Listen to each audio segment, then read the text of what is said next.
ஒரு அம்மா அவங்களோட மகனை காப்பாத்த மன்னிப்பு கேட்குற அளவுக்கு தள்ளப்பட்டுட்டாங்க. அந்த வீட்ல நடக்கிறது சாதாரண விஷயமா இருக்குன்னு நினைக்கிறீங்களா? இன்னைக்கு சிகடிகாசியில நடந்தது பாத்தீங்கன்னா, ஒரு குடும்பத்தோட அடித்தளத்தையே குலுக்குற சம்பவமா இருக்கு. ஒரு சாமியார் சொன்ன அந்த ஒரு வார்த்தை, உன் மூத்த மருமக வீட்டை விட்டு வெளியே அனுப்பு அப்படின்னு அந்த ஒரு சென்டென்ஸ் ஒரு பொண்ணோட வாழ்க்கையை சிரிக்க போகுது. விஜயோட கண்ணில் இன்னைக்கு நம்ம பார்த்தது கோபம் இல்ல, பயம் தான். என் பையன் என்ன தப்பு செஞ்சான் அப்படின்னு உள்ளுக்குள்ள நொந்துட்டு இருக்கிற ஒரு மனசு. ஆனா அந்த பயத்தை ஆயுதமா மாத்துறாங்க சிந்தாமணி. கோயில செட்டப் எல்லாம் பண்ணிட்டு ஆளுங்களை எல்லாம் வச்சு அவங்க சொன்னது போலவே நடந்துச்சு அப்படின்னு நம்ப வைக்கிற சூழ்ச்சி ஒன்று பண்ணிட்டு இருக்காங்க. ஒரு அம்மா மனசு இப்படியெல்லாம் மேனிபுலேட் பண்ணலாமா அப்படின்றத இதை பார்த்து நம்ம தெரிஞ்சுக்கலாம். முத்துவை பத்தி உன் பையன் கொல்ல பார்த்தான் அப்படின்னு சொன்ன நிமிஷம் விஜயா உடஞ்சிட்டாங்க. அவங்க சொன்ன அந்த ஒரு வரி என்னன்னு பாத்தீங்கன்னா, அவன் முரடன் ஆனா அப்படிப்பட்டவன் இல்ல, மன்னிச்சிடுங்க அப்படின்னு சொல்றாங்க. அந்த மன்னிப்பு ஒரு அம்மா அவங்களோட உயிரியே தர்ற மாதிரி இருந்துச்சு. ஆனா அதுக்கப்புறம் மீனா தான் இந்த வீட்டுக்கு அபசகணும், அவளை வெளியே அனுப்பணும் அப்படின்னு முடிவு பண்றாங்க. மீனா என்ன தப்பு பண்ணனா, கடவுளை நம்பினது தப்பா இல்ல குடும்பத்தை காப்பாற்ற முயற்சி பண்ணது தப்பா அப்படின்றது மீனாக்கு எதுவுமே தெரியல. இப்போ இந்த வீட்டுல நடக்கிறது என்னன்னு பாத்தீங்கன்னா, நம்பிக்கை வர்சஸ் பயம், உண்மை வர்சஸ் சூழ்ச்சி, இதுதான் போயிட்டு இருக்கு. முத்துக்கு சிந்தாமணி பண்ண சூழ்ச்சி எல்லாமே தெரிஞ்சா என்ன ஆகும்? வீட்டு பத்திரம் அடமான வச்ச உண்மை வெளிச்சத்துக்கு வந்தா அவ்வளவுதான். இந்த வீட்டுல யாரோ ஒருத்தர் மட்டும் இல்ல, ஃபுல் குடும்பமே அதிரும். இன்னைக்கு ஆரம்பிச்ச இந்த பயம் நாளைக்கு பெரிய வெடிப்பா மாறுமா? இந்த எபிசோட் சாதாரணமான இல்ல, இது ஒரு குடும்பம் உடைய போறதுக்கான முதல் சைகையா தான் காமிக்குது. மீனாவும் விஜயாவும் மாறி மாறி ஜோசியர் பார்க்க போறாங்க. இதோட விளைவு நல்லதா இருக்குமா, இல்ல சிந்தாமணியோட பிளான் படி மீனா வீட்டை விட்டு போக போறாளா, என்னெல்லாம் நடந்துச்சு அப்படின்றத வாங்க டீட்டெயில்டா பார்க்கலாம்.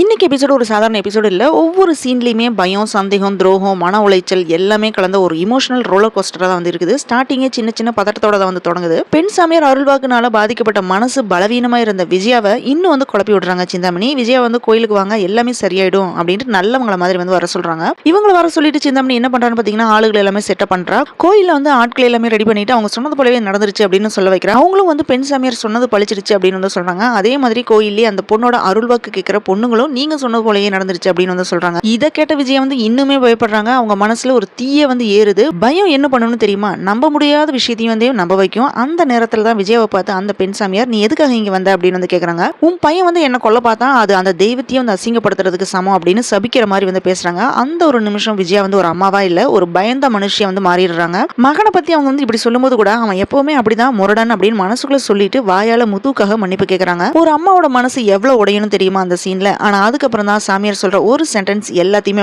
மாத்துது. உன் மூத்த மருமகளை சீக்கிரமா வீட்டு விட்டு வெளியே அனுப்பு அப்படின்னு அந்த சாமியார் சொன்ன உடனே, அந்த வார்த்தையை கேட்ட உடனே விஜய்க்கு அதிர்ச்சியா இருக்கு. விஜயா குழம்புறாங்க. அதுக்கு சிந்தாமணி என்ன சொல்றான்னு பாத்தீங்கன்னா, முதல்ல மீனா தானே உங்க வீட்டுக்கு மருமகளா வந்தா, அதைத்தான் அவங்க சொல்றாங்க அப்படின்னு சொல்லி சமாளிக்கிறாங்க. அது போதும், விஜயாவோட மனசுல ஒரு முடிவு எடுத்துறாங்க. மீனா வெளியே அனுப்பணும் அப்படின்னு முடிவு பண்றாங்க.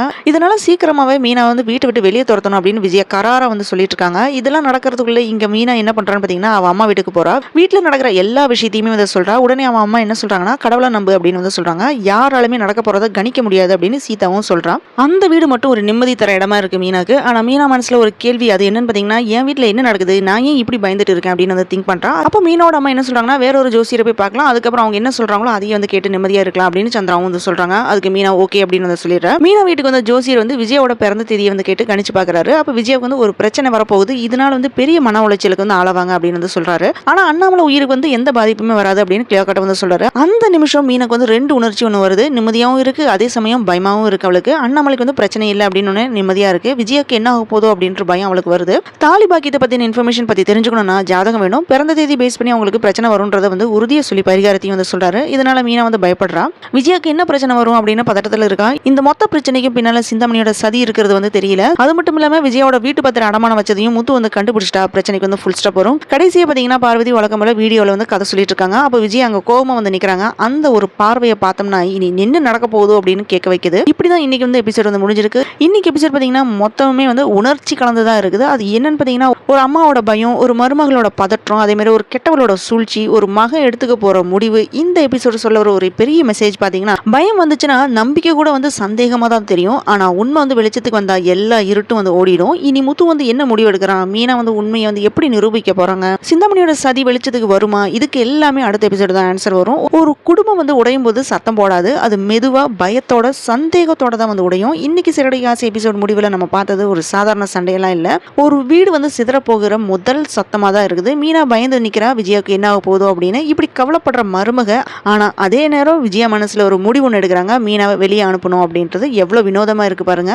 இவங்களை காப்பாத்திக்க நினைக்கிற பொண்ணையே துரத்த நினைக்கிறாங்க. ஜோசியர் சொன்ன வார்த்தை இன்னும் காதுல ஒழிச்சிட்டு தான் இருக்கு. ஒரு பெரிய மன உளைச்சல் வரப்போகுது அப்படின்னு சொன்னது, அது யாருக்காக? விஜயாவுக்காகவா இல்ல இந்த இந்த வீட்டுக்கே வா. முத்து வந்து இது வரைக்குமே அமைதியா வந்து இருந்துட்டான். ஆனா உண்மை தெரிஞ்சிச்சுன்னா அவ்வளவுதான். வீட்டு பத்திரம் வந்து அடமானம் வச்சது வந்து தெரிஞ்சா, சிந்தாமணி செஞ்ச செட்டப் வெளிச்சத்துக்கு வந்துச்சுன்னா அந்த நாள் இந்த வீட்டுக்கு அது வந்து யாருக்கு திறக்கும்னு தெரியுமா? உண்மைக்காகவா இல்ல எதுக்காகவா இருக்கும் அப்படின்றது தெரியல. போக போக தான் நமக்கு தெரிய வரும். இன்னைக்கு கடைசி சீன்ல விஜயா கோவமா வந்து நிக்கிற அந்த ஷாட் அது ஒரு வார்னிங் மாதிரி தான் வந்து இருந்துச்சு. இனி நான் மாற போறேன் அப்படின்னு சொல்ற ஒரு பார்வையா வந்து இருக்குது. ஆனா கேள்வி என்னன்னா, அவங்க மாற போறது வந்து நல்லதுக்கா இல்ல இன்னும் பெரிய அழிவுக்கா? மீனா இந்த வீட்டை விட்டு போயிடுவாளா? முத்து வந்து யாரை வந்து நம்ப போறான்? சிந்தாமணியோட சூழ்ச்சி வந்து எப்ப வந்து வெடிக்க போகுது? ஒரு விஷயம் மட்டும் நிச்சயம், இனி இந்த வீட்டுல வந்து அமைதி இருக்கவே இருக்காது. அடுத்த எபிசோட்ல ஒரு முடிவு, ஒரு உண்மை, ஒரு வெடிப்பு. அதை வந்து மிஸ் பண்ணாதீங்க. ஏன்னா இந்த கதை இப்பதான் வந்து சூடு பிடிக்க ஆரம்பிச்சிருக்கு. Thanks for joining with me. இந்த வீடியோ உங்களுக்கு பிடிச்சிருக்கும் நம்புறேன். இந்த வீடியோக்கு லைக் பண்ணுங்க, ஷேர் பண்ணுங்க, சப்ஸ்கிரைப் பண்ணுங்க. Have a great day.